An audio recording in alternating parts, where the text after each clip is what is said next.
Thinking Aloud. Conversations on the leading edge of knowledge and discovery with psychologist Jeffrey Mishlove.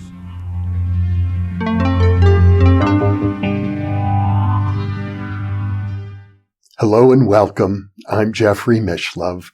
Our topic today is alien encounters, hard science, and especially the Passion of John Mack.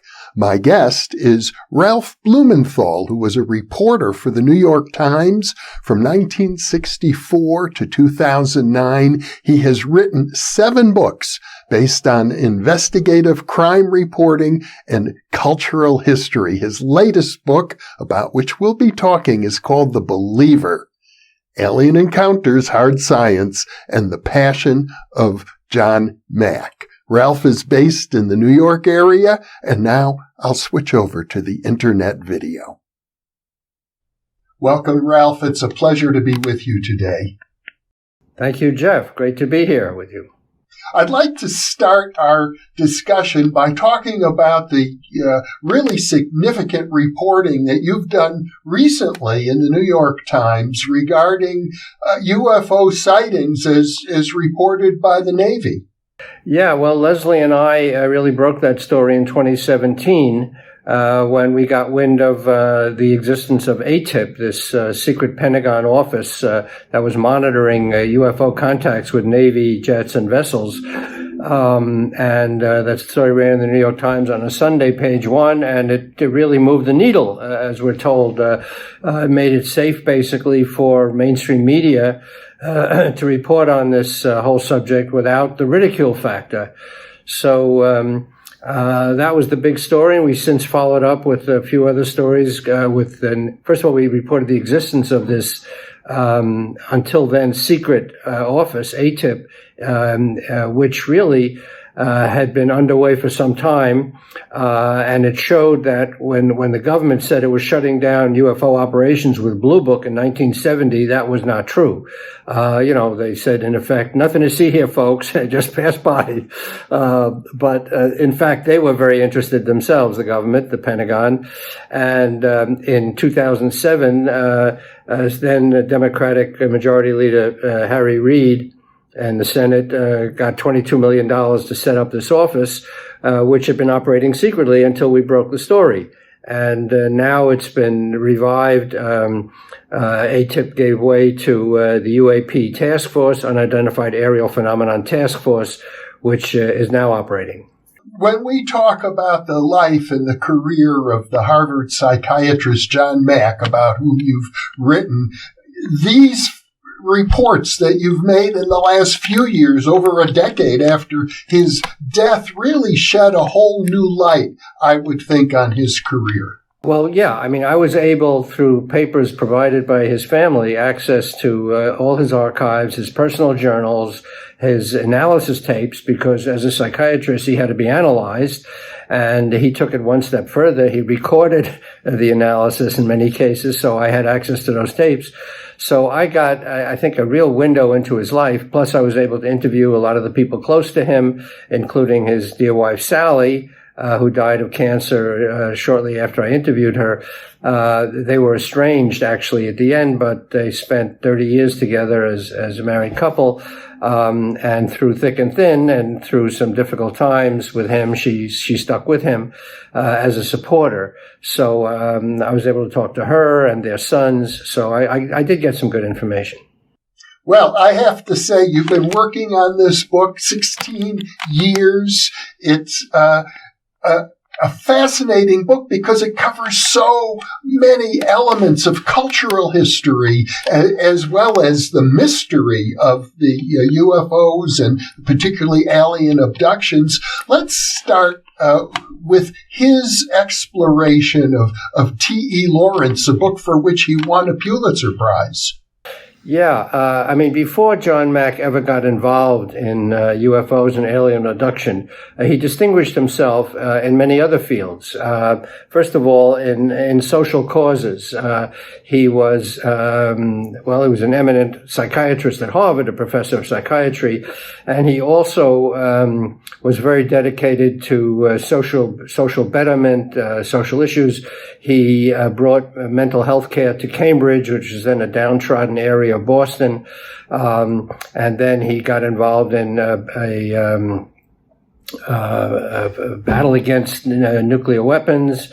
He joined protests. He was arrested with his family at the Nevada test site. So he had a whole series of these social causes. And then one night, like all of us of a certain age, he went to the movies to see Lawrence of Arabia.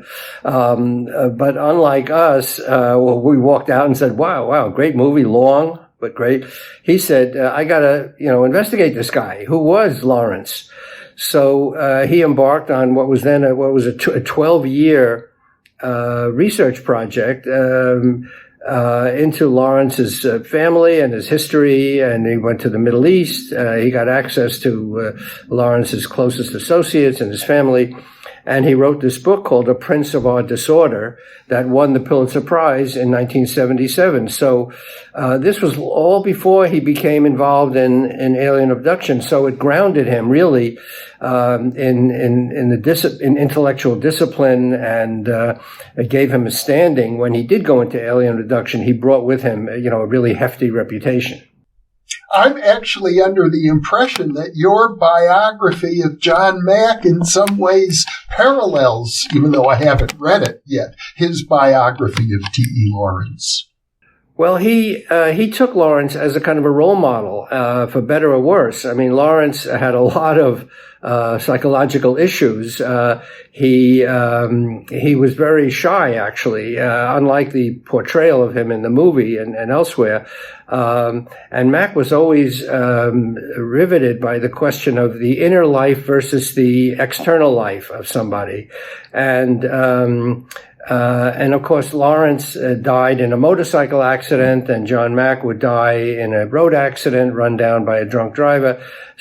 But he often said that he took lessons from Lawrence's life and modeled himself after Lawrence in some ways. So reading John Mack's book, it gives you some insight into not only Lawrence, but John Mack.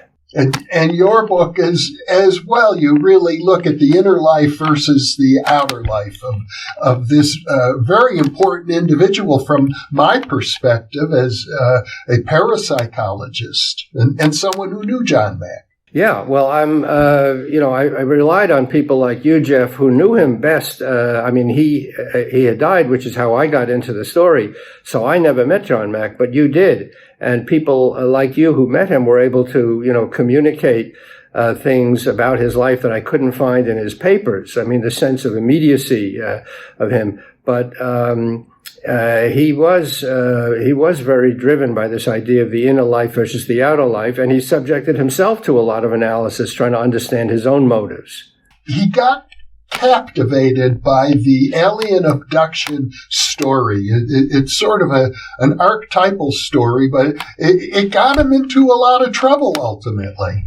It got him into trouble at Harvard. It did, because, Harvard, as I say in my book, was no stranger to anomalous research. I mean, William James, the father of psychology and a revered figure at Harvard, had experimented with seances, and he had gotten involved in all kinds of strange, anomalous events. And Harvard somehow survived. But when John Mack got into that, suddenly Harvard recoiled. And part of it had to do with John Mack's own particular enthusiasms, which he himself acknowledged sometimes got in the way. His approach to things sort of turned off some of the more conventional members of the Harvard establishment.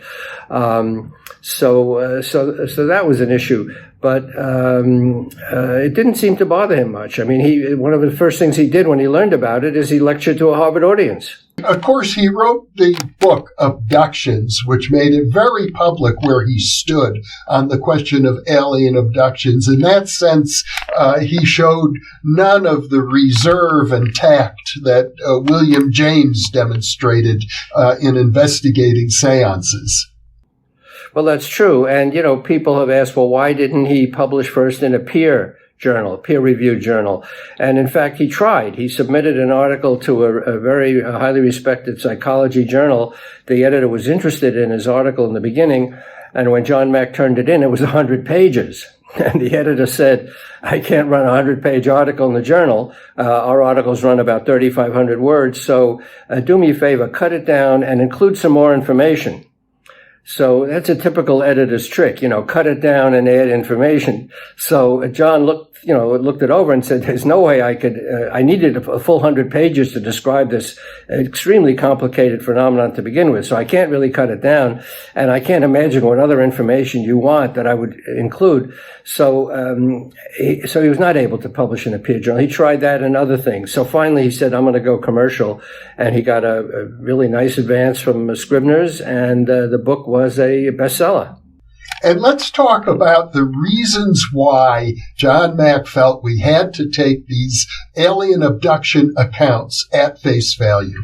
Okay, that really is the core of my book, and it's at the center of the whole phenomenon. Let me set the groundwork a little bit. As John found out about it from an artist named Bud Hopkins, who he'd been introduced to. And Bud Hopkins was an artist who got interested in UFOs and alien abduction, taught himself hypnosis, but he was no psychiatrist. So when he told John Mack about the phenomenon, these people coming forward with tales of being beamed through walls and windows to spaceships for pseudo-medical experiments and reproductive procedures to breed a hybrid race. I mean, amazing stories. First that John Mack was very skeptical of. But once he looked at the letters that people had sent Bud Hopkins, he realized this is something he couldn't walk away from. And he had a choice. I mean, he could do what a lot of other scientists do and say, this is too controversial. I'm not going to risk my career. On the contrary, he said, I'm going to plunge in. So he collected a circle of experiencers or abductees. Experiences is a favored term because it's less judgmental, and plunged into their accounts in great depth, interviewing them both consciously and under hypnosis. And here's what really swayed him.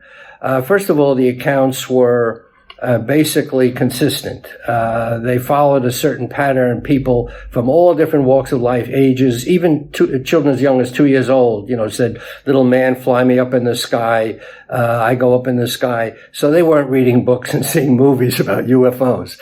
So they were consistent, and yet they were different enough so they were not, the people were not reading off a script. They were not following a plot line that everybody agreed to pursue. Secondly, these people were not eager to have their stories told. They weren't coming forward to cash in for fame or fortune. They were very reluctant. They were ashamed, really, of what had happened to them. There were certain physical marks on their bodies, scars, after they remembered an abduction experience. In one case, a paraplegic displayed these scars. So John Mack said that he couldn't have self-inflicted these wounds. There were sometimes areas outside the houses where people remembered seeing a UFO land, preparatory or before their abduction experience. And some of these areas showed evidence of a heavy object landing, broken tree branches, pressed down grass. So there were these fragmentary bits of evidence, never enough to convince people like the Harvard committee that ended up investigating him, but certainly intriguing aspects. And perhaps most of all, when he interviewed these people at great length, like a psychiatrist would, he knew, first of all, very quickly, that they were not insane. He knew what insanity was. They were not deluded. They were not recounting a nightmare because he had written a book on nightmares. He was an expert in nightmares.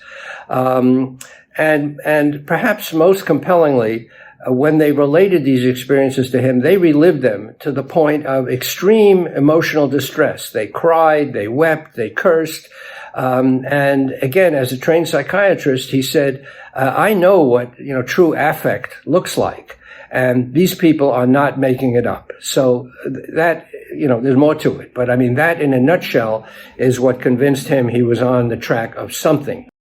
Now, he did have some allies at both at Harvard University and in the Boston educational community. He wasn't doing this all on his own. No, not all on his own. He did have some supporters. First of all, there were some other psychiatrists who had seen some of these people. Many of them had sent the patients or subjects, whatever you want to call them, away, saying, you've got to take medication or you are in more trouble than I can ever deal with. And I don't know what's going on with you, but I'm not going to deal with it. So that was a common reaction of many psychiatrists, but some did, and John was in touch with them. And in some cases, they traded experiences. Now, they came sometimes away with rather different takes on it. John found, for example, a great transformative aspect to these experiences. People, he said, often came away with greater respect for the earth, greater conservational awareness of a deity or a source or a great divinity. So their reactions weren't totally negative in terms of the trauma, which certainly existed, and he found that. But so he would trade these experiences off with. So he would trade this experience off with other psychiatrists. So yes, there was support, but there were also rivals who said that they didn't support his methods at all, and that he was off on a wild goose chase, and et cetera, et cetera. There were also people in the physics community and in the astronomy community who took an interest in alien abductions. Well, absolutely right. And this is what's interesting. I start my book off with a story of a conference at MIT in 1992. MIT didn't sponsor the conference, but allowed one of its halls to be used as a venue.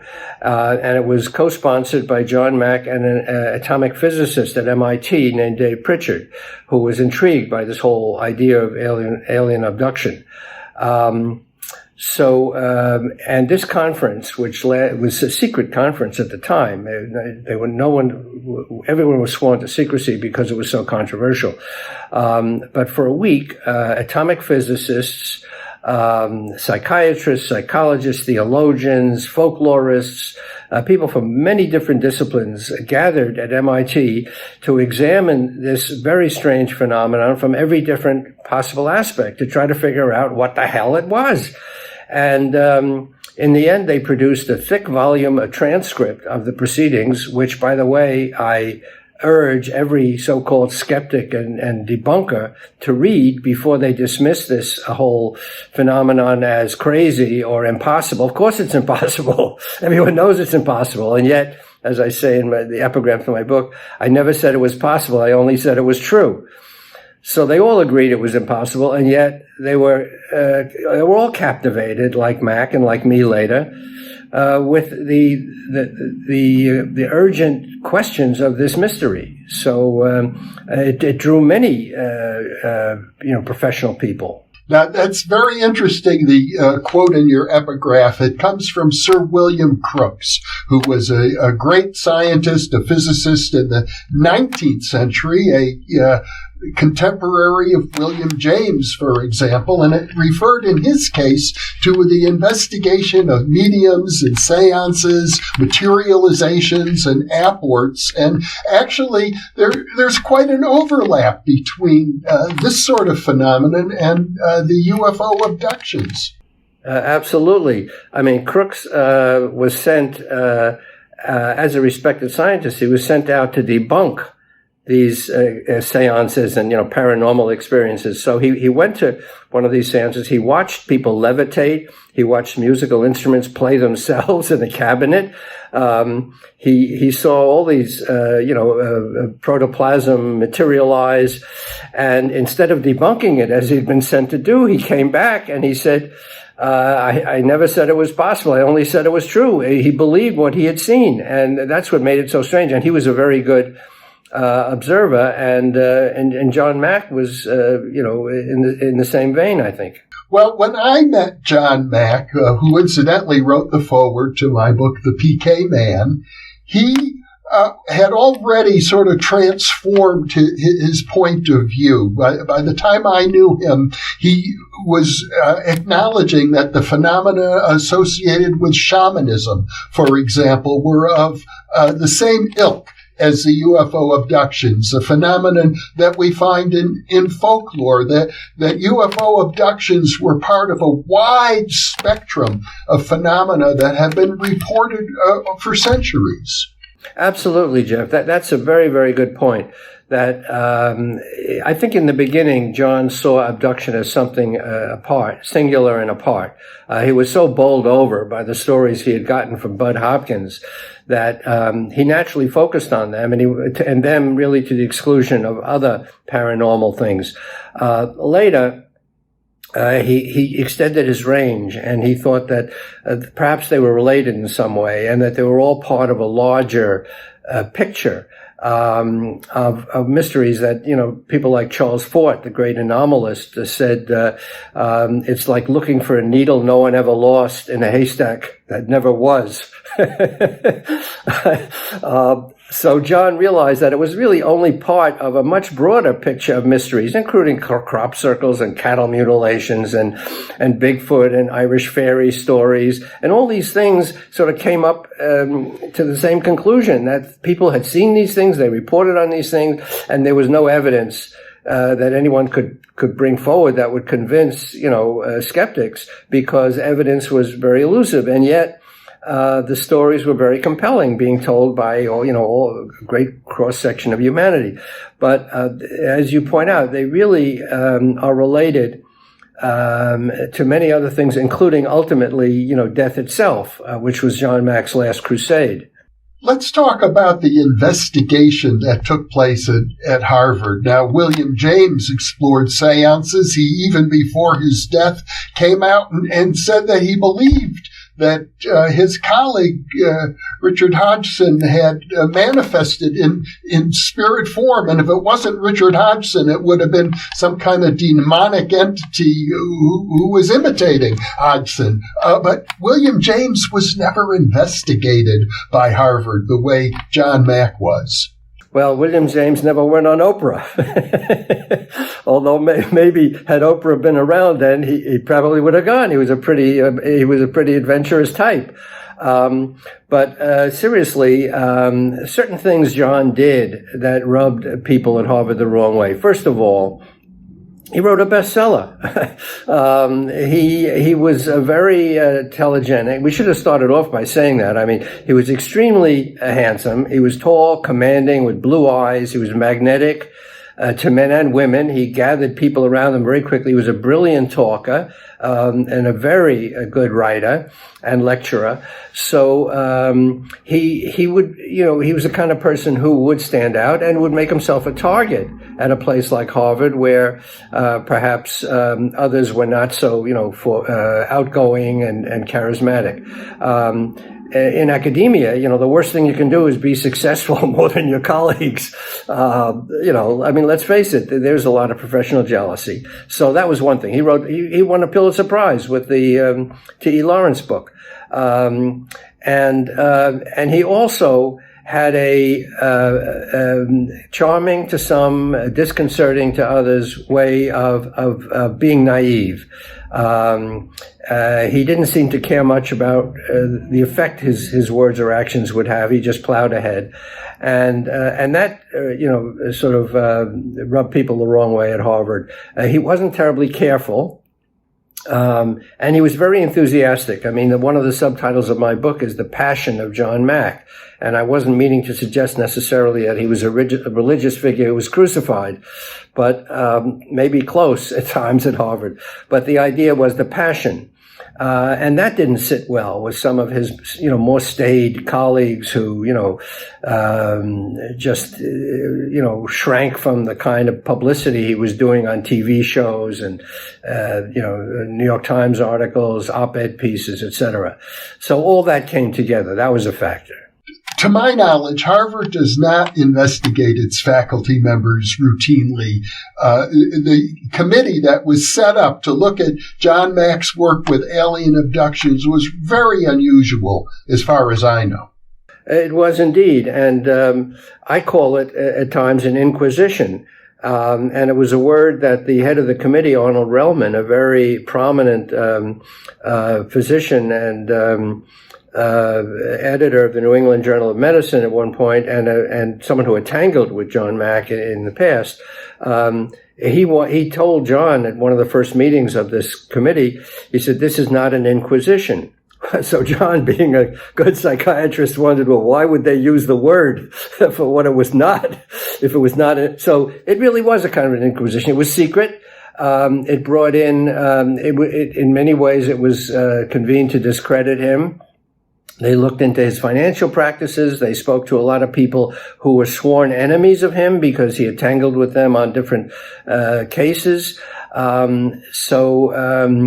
It was unusual at Harvard. And again, as I said, it was supposed to be secret. A little bit of it leaked out, but I'm the only one who has the whole story of the Harvard committee in my book because they never issued a report afterwards. It only came out. I have it from legal memos, from emails back and forth. So little bits and pieces of it came out. Actually, there were some leaks from Harvard, it looked like, to put them in a better light. But the whole story of the inquiry has never come out, but I have it in my book. Well, it seemed as if at that time in history, the very idea that you would take a story about an alien abduction at face value meant that your credibility as a serious scholar must be called into question. Well, it was a hard sell at Harvard. I mean, even given William James's, experimental psychology a century earlier, and even given a lot of the cutting edge research that was going on at Harvard, this was a toughie. I mean, it's hard. It's a tough sell, not at Harvard. I mean, in the world, these stories of alien abduction are very strange. They're very controversial because they can't be proven. They're a staple of entertainment, of course. They're all over movies and books and stories. But for an academic institution dedicated to getting at the truth of things, it's a very difficult thing to wrap your mind around. But on the other hand, John was courageous enough to pursue something that was very hard to prove, impossible to prove, in fact. And yet there was enough anecdotal evidence, as he said. I mean, he was only following the kind of anecdotal evidence that comes up in court all the time and gets people convicted and sentenced to death. That's anecdotal evidence in some cases. So, but admittedly, it was a tough fit for Harvard. Well, Ralph, you I think of you as sort of a hard-boiled reporter. You've covered all sorts of crime stories and terrorist stories and big news stories in your life. This is a little bit outside of the realm of stories that you've covered throughout your long career in journalism. How do you evaluate it today? Well, I would say it's not only a little bit outside what I had done my whole career at the Times. I had written about Nazi war criminals and the mafia and, corrupt politicians and cops. And so it was a departure for me. But I must say, I've always had a kind of a spiritual side to me. I mean, I always felt the presence of, more to the world than you can immediately see, taste, and touch. I'm not really that comfortable talking about my own beliefs and views, but I'll say that I'm not conventionally religious, brought up Jewish, but not a follower of all the rituals. And yet I've always felt that there's something spiritual outside, our material world. So that wasn't that hard for me to accept. My mind was blown by the stories I read too, that John Mack introduced me to, you could say, in his research. And I talked to a lot of these experiencers myself. I interviewed them myself. And I came away the way John Mack did, although he had, he was much better equipped to evaluate their stories as a psychiatrist. I just had my reporter's instinct. But I was also convinced that they were not, lying to me. They were not mentally ill. They were not eager to tell their stories. They were shy about their stories. And yet something very real had happened to them. And I don't solve the mystery in my book, Jeff, as you know. I don't know anybody who has. But what I like to say is I think I know what it's not. I mean, it's not mental illness. It's not, group delusion and group insanity. It's not fabrication by and large. Some cases have been fabricated. There have been some hoaxes, but the phenomenon itself is not based on that. So I was captivated the way John Mack was captivated. You do talk about a fascinating instance, a woman named Donna Bassett, as I recall, who actually went public and said she hoaxed John Mack. Yeah, I mean, I said John was naive at times, and he was very enthusiastic. I mean, he was the kind of guy who, in a newspaper interview, would ask the interviewer, you think I should say anything about drug use, or how about... he'd bring up a lot of controversial things and ask the opinion of the reporter, whether he should talk about this. And John's publicity people, sometimes sitting in, would shrink and say, "Oh my God, no, that's off the record. Don't talk about that." So anyway, so he was, he was naive, and he got himself into trouble that way. So John was open to a lot of strange stories. I mean, all these stories are strange. There's not one story that's not strange. I mean, they're all strange in different ways. Some are even stranger, much stranger than other stories. So this woman came forward to John and said she had been abducted, and she had been on a spaceship during the Cuban Missile Crisis with the Soviet Premier Khrushchev and JFK, President Kennedy. And Khrushchev sat in her lap weeping. And so, after the crazy stories John had heard, this didn't seem all that crazy. You laugh about it now. But anyway, he was very intrigued by her story. And afterwards, she said she'd made it all up. She told Time magazine she was out to expose John Mack as a fraud. And the Time magazine reporter, and I tell the whole story in my book, was kind of geared toward exposing John Mack himself, thought that he was somehow, worthy of exposure, that he was doing things that were not right, and told the story in this Time magazine article that came out around the time of the publication of John's book, and including the Donna Bassett story where she said she'd hoaxed him. Well, John came back later and said and showed some evidence that she told similar stories before that to other, UFO and abduction investigators like Whitley Strieber.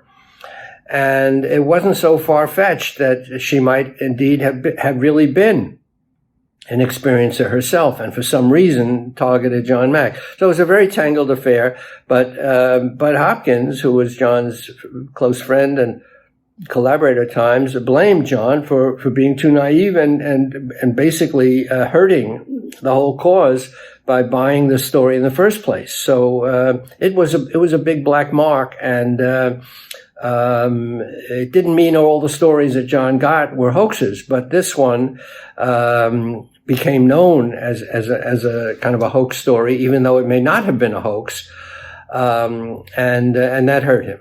Now, another academic who took a very serious interest in UFO abductions was David Jacobs, who in many ways was a compatriot and I suppose a colleague in spirit with John Mack.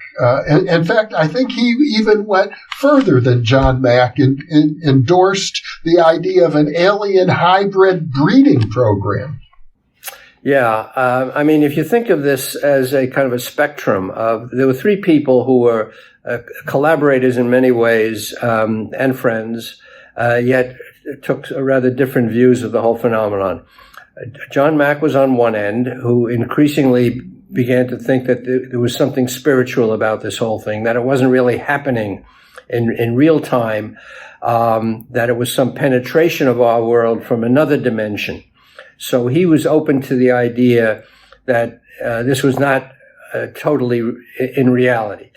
Then in the middle was Bud Hopkins, who believed it was happening in our reality and that the aliens were out to steal our DNA, in effect, for a hybrid race. And then at the end of the spectrum was Dave Jacobs, who was a professor at Temple, who had done a groundbreaking book on the history of UFOs, a really great work of scholarship, and became interested himself and taught himself hypnosis and gathered his own circle of experiencers. And he took perhaps the more extreme view that the aliens were undeniably evil, that they're walking among us as hybrids, that they are abducting people to steal their DNA, eggs from women and sperm from men to create this hybrid race, and that it's absolutely happening really in real time. And so it was a kind of a spectrum, with Hopkins more in the middle and John at the more spiritual end. But the three of them, examining the same stories, came to very different conclusions. You also talk about David Hufford, I believe is his name, who was a specialist in the phenomenon of sleep paralysis and how that might be one way of accounting, at least for some of the abduction stories. Yeah, David Hufford, who I interviewed for my book and who's a great scholar, and he wrote a book on called The Terror That Comes in the Night, a book about the so-called old hag syndrome. He found that people, particularly in Newfoundland, told stories of being accosted in their beds at night by a strange, evil presence that climbed up on their chest and strangled them, literally, almost into unconsciousness. A very evil, foul-smelling presence that had that sensory dimension that was really creepy. And it happened to David Hufford, too, by his own account. He was a student in college when he felt, the door open, this being climb onto his bed and try to strangle him. So he knew, the phenomenon firsthand, you could say. So that was another example of, paranormal phenomena. It was not alien abduction. These people were not taken up to a spaceship, but it was some kind of a presence that confronted them at night, usually in their beds. Now, John Mack countered that the abductions didn't always happen from their beds at night. Sometimes people would be driving a car, or they'd be walking in the street, or all kinds of things. So he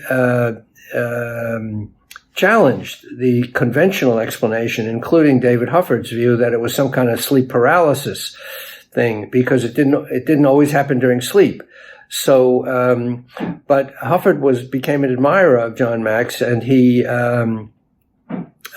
thought Mack was really onto something. He just thought Mack was focusing too much on just abduction to the exclusion of other paranormal things.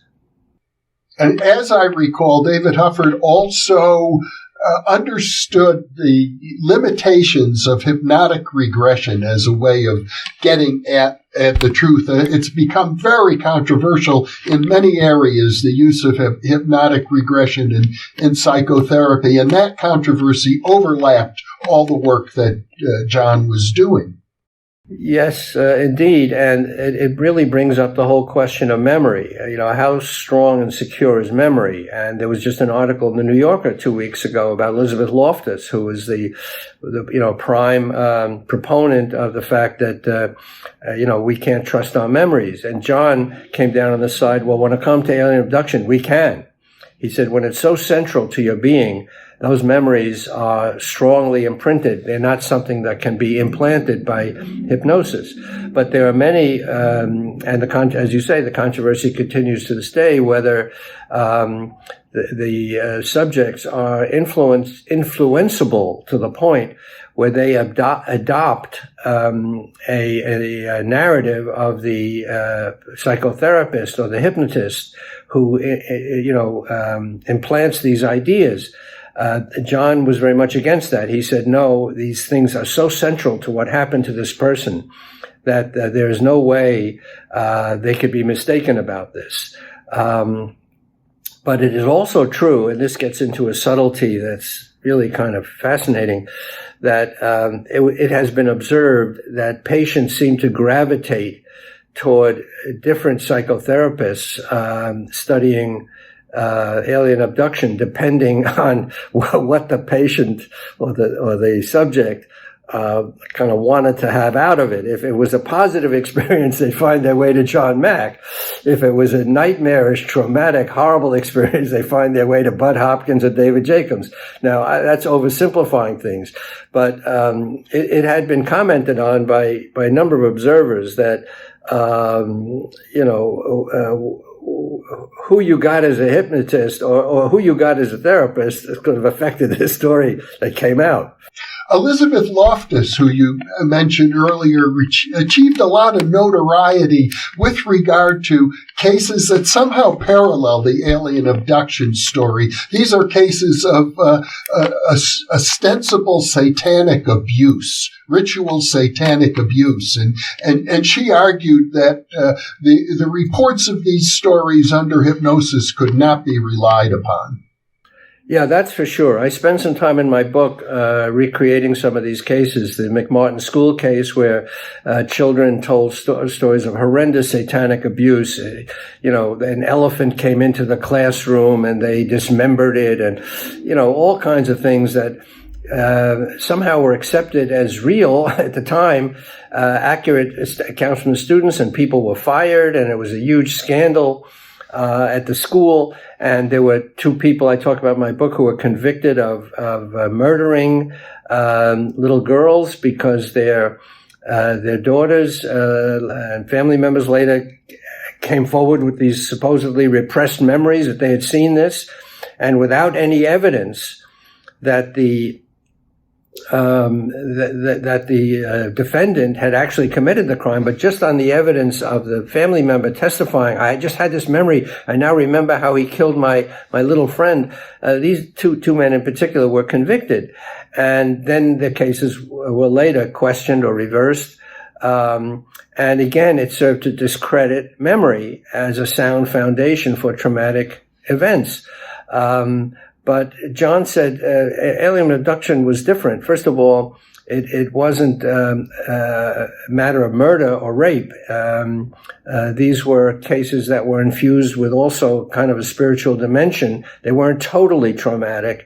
And secondly, he just didn't think that the kinds of affect that accompanied the reliving of these experiences could lead you to conclude that they were in any way not authentic. One of the people who you report as being associated with John Mack, at least occasionally and at conferences, someone I've interviewed several times, Whitley Strieber, who achieved enormous fame for his story of an alien encounter.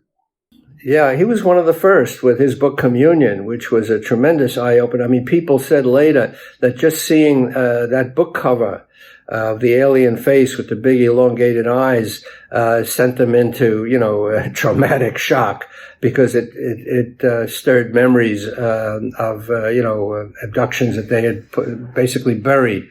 But the interesting thing about Whitley Strieber's story is that it didn't fit, in many ways, it didn't fit the so-called core abduction narrative. He had really strange experiences, which he tells very well in his many books.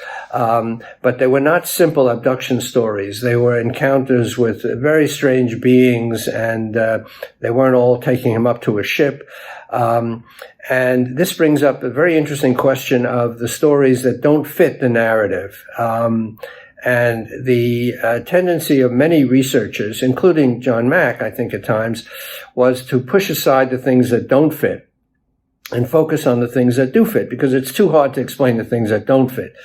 And yet there were some very good people I talked to, who I cite in my book, who say, no, the things that don't fit are exactly what should be studied, particularly, and the people who don't get abducted should be studied, because it helps explain why some people are and some people aren't abducted or have these abduction experiences.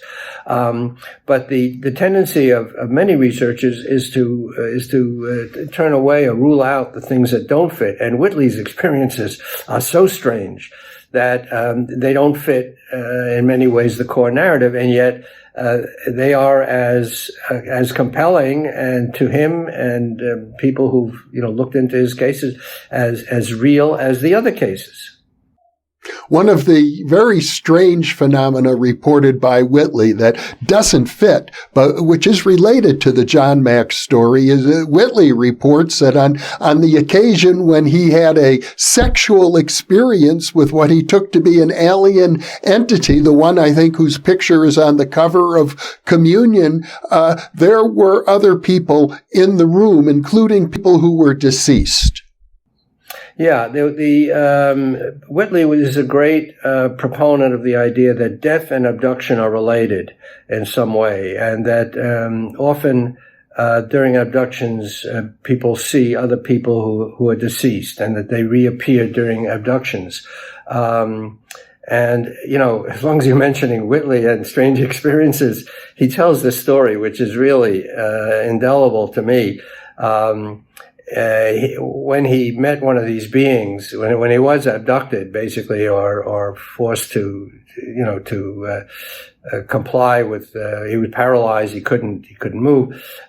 This being, he said, it came into his mind, and often the beings communicate, as the people say later, by telepathy. It's not like they speak good English, but the words just pop into human minds of what these beings are communicating. So he got the idea that this being that had trapped him or whatever was going to put some kind of implant in his brain, and it filled him with complete terror. And then he said, this woman, being said to him, the word popped into his mind, "What can we do to make you stop screaming?" And he said, I said the first thing that came to mind, I said, you could let me smell you. And she, because it was a female entity, put out her arm, and he smelled it, and he said it smelled like damp cardboard, and somehow that calmed me down.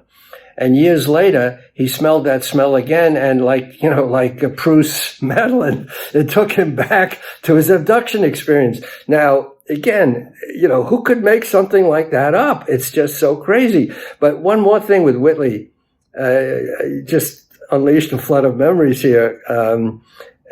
He talks very movingly about being subject to kind of anal rape by one of these robotic devices that the beings had, that they inserted into his anus. And he said it was a huge thing, and that's why it seemed so unlikely it could even enter his body. And afterwards he felt raped, and he was very angry about it. And I tell you, I came across another account quite separately in another book, and I forgot exactly where, of a completely other person, abductee, describing a very similar machine and the same process. I said, oh my God, what are the likelihood that somebody would come up with an exact same story, the same kind of device, put in the same place with the same, horrible effect. Anyway, don't get me started. Well, when I spoke to Whitley not long ago, he explained to me he still takes medication for the wound that occurred decades ago when that supposed anal rape occurred. it makes one wonder why he calls it communion and not rape. But in any case, yeah. Let's now talk about John Mack's final interest, which was looking at the question of survival after death, and in particular the survival of Elizabeth Targ, who had been a friend of mine. Yeah. So as I said, John, went through a series of progressions from first his social causes and then his interest in Lawrence. And we skipped over the part where he studied holotropic breathing, which is a way of entering different levels of consciousness without drugs, which he also tried, but through breathing discipline. But anyway, and then he discovered alien abduction, and then he started looking at other experiences like crop circles, and he went to England to investigate that. And at the very end of his life, he was particularly interested, he became more and more interested in survival of consciousness, what happens after death. And he befriended this brilliant young woman, Elizabeth Targ, who was a psychiatrist studying, among other things, the powers of distant healing on an AIDS population. And she found, by the way, that it had an effect, that people who were prayed for did better than the people who weren't prayed for. And she died of a brain cancer, glioblastoma, that she was studying herself and other people. So it was very tragic. And John had befriended her when she was alive, and after she died, friends said she began to appear. Signals came from her, lights would flicker, and people got messages from her, including her husband, got messages in Russian, which they both spoke. So John was pursuing a book on the topic, and he had sent a treatment to his agent, and was in the process of trying to sell the book on Elizabeth, and interviewed her, and he had interviewed her when she was alive, and then all her friends afterwards. And as things would develop, after he was killed by that car in London in 2004, friends of his told me that they experienced his spirit after he had died. And I put that at the end of the book, and I said, I don't want to invest it with the same credibility that other things in the book are, because I think other things in the book are better sourced, but these are pure anecdotal accounts of people who said that they experienced John in some spiritual form, but they were very detailed and very compelling accounts. I wouldn't leave them out of the book because they were so moving to me. It looked as though actually he was preparing in some ways for death, because he would tell people at the end of his life, I think I could do better work from the other side, and things like that. And they would shrink and say, oh, John, don't talk that way. But like Lawrence, he patterned himself after Lawrence in some ways. And Lawrence, he said Lawrence's death was an accident, but not entirely accidental. And I think the same thing could be said of his death, that it was an accident. It was not a conspiracy. I checked out the police reports. It was not a hit. And yet he was tired. He was dispirited in many ways. He felt he had done the bulk of his work. So perhaps he was looking forward to the next chapter. As I recall from an earlier conversation you and I had, at one point it was as if he specifically predicted his own death right before he left for London, where he was killed. Yes, I got it. Unfortunately, this account I got from somebody very close to John, who talked to him just as he was leaving for London, and she said to him, "Where are you going?" And he made a motion like this, down to the earth. And it didn't, occur to her till afterwards, till he had died.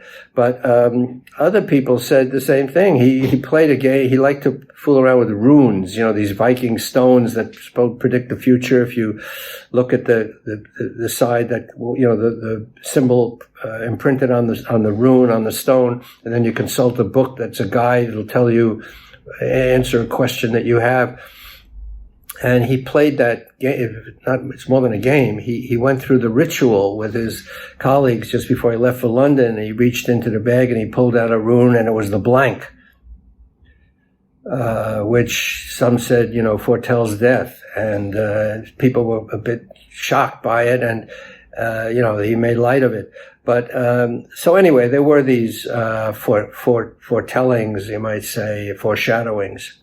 One of the people you write about who felt they had been in contact with John after his death reported that he told them, "I didn't think it would be this easy." Yeah, that was a seance after Veronica Keene, who was a great student of afterlife experience with her husband, Monty Keene, in England. She sat with the body, and she recalled hearing that.